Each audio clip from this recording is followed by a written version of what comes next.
ஆண்டவரும் இரட்சகருமாகிய இயேசுவின் நாமத்தினால உங்களை வாழ்த்துகிறேன்.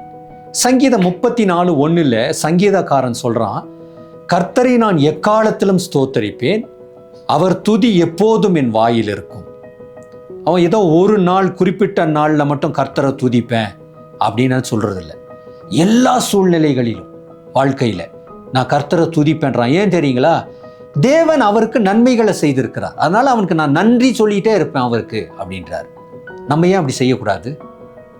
நம்ம ஏன் அந்த மாதிரி பண்ணக்கூடாது? நிச்சயமா பண்ணலாமே. ஏன்னா நம்மையும் அவர் அதிகமாக ஆசீர்வச்சிருக்கிறார் இல்லையா? நமக்கும் அவர் நிறைய கிருபைகளை தந்திருக்கிறார் இல்லையா?